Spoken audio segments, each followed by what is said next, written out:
Le cinéma n'est pas le seul loisir offert au Bénin. Ici, à Bain-de-Bretagne, il y a une salle des fêtes qui accueille régulièrement des spectacles, comme le festival des Schmoules. Ce festival de musique actuelle a lieu depuis maintenant 8 ans, au mois de janvier, ce qui en fait son originalité. Un festival en hiver, ce n'est pas courant, et qui attire des centaines de festivaliers. Et vous allez voir, à l'image de ce qui se passe au cinéma, le scénario, eh bien pour le Festival des Schmoules, le travail des bénévoles, c'est également primordial. Bain-de-Bretagne. Le centre-ville est calme, étrangement calme même. On sent ici comme une ambiance de compte à rebours. Il va se passer quelque chose, mais quoi? Eh bien, le Festival du Schmoul. Il débute dans quelques heures à la salle des fêtes. 2 soirées de musique actuelle durant le week-end. Ce festival, ça fait 8 ans maintenant qu'il est ancré dans le paysage culturel bénin.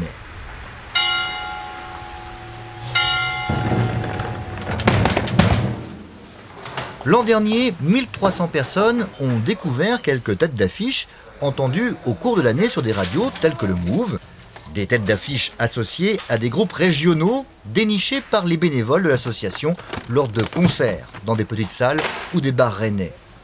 Les bénévoles, justement, parlons-en. Sans eux, point de festival. C'est la richesse de l'association. Ils sont tous bénins et à fond dans l'organisation. Les Schmoules n'ont qu'un seul credo, organiser un festival à dimension humaine. Ça reste un rendez-vous de copains pour les spectateurs, mais aussi de copains pour les organisateurs, puisque sur la centaine de bénévoles, je pense qu'il y en a, on va dire, 70% qui sont les mêmes depuis 8 ans.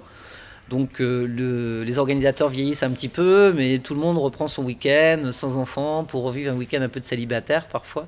Et puis c'est ça qui est intéressant, quoi. Et quand on demande aux artistes ce qu'ils pensent de l'accueil des Schmoules, voici leur réponse. Sur scène, on a un super son à Nicolas. On s'entend bien, les retours sont parfaits, il y a du bon matériel, avec des gens compétents et très dévoués, c'est parfait, super. Ça c'est pour les artistes et les techniciens. Ce soir c'est un poulet de curry à la noix de coco. Ça va, il doit être -5 à peu près. Ça va ouvrir dans 10 minutes.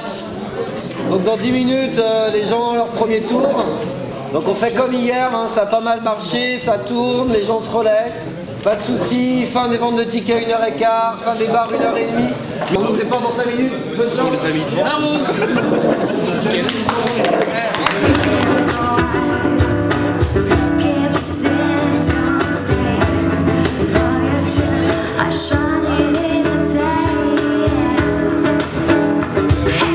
Si l'organisation est parfaitement rodée, c'est que chacun joue un rôle précis. Le professionnalisme de l'association des Schmoules n'a pas échappé à la nouvelle équipe municipale. Cette dernière, consciente que l'offre culturelle rencontre un vrai public, a décidé de soutenir complètement le festival. On s'est posé la question, mais comment peut-on faire pour les aider davantage? Alors une chose nous est parue vraiment importante, c'est de pouvoir leur donner un avenir à long terme. D'avoir, en instituant un conventionnement, donc un partenariat, de pouvoir à eux leur donner la possibilité de faire des projets, de vrais projets. Alors un conventionnement sur 3 ans, avec bien sûr à la clé un subventionnement vraiment très conséquent pour la commune, puisque leur subvention va vraiment augmenter. Avoir aussi la possibilité pour les Schmoules de prendre une tête d'affiche et là de prendre un rayonnement encore supplémentaire par rapport à leur zone d'attractivité maintenant pour le public.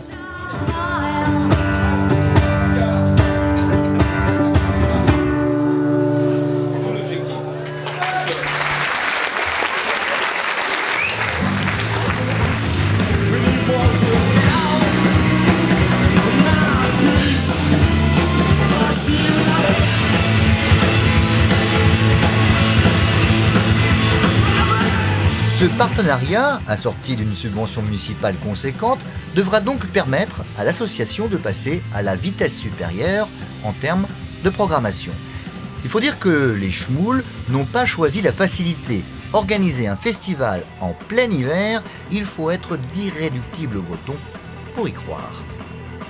À cette période-là de l'année, il n'y a pas grand monde, on va dire, à tourner. La plupart, généralement, des groupes sont soit en résidence éventuellement, ou ne tournent pas.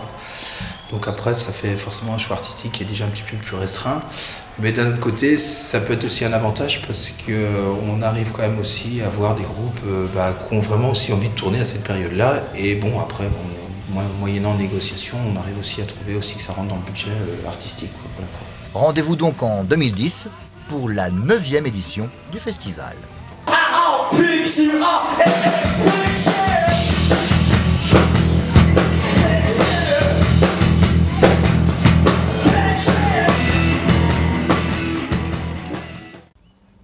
Nous sommes à quelques kilomètres seulement de Bain-de-Bretagne, dans la vallée de la Vilaine, un endroit idéal pour prendre congé. Si vous voulez en savoir plus sur Bain-de-Bretagne, eh bien n'hésitez pas à naviguer sur son site internet. Au revoir à tous.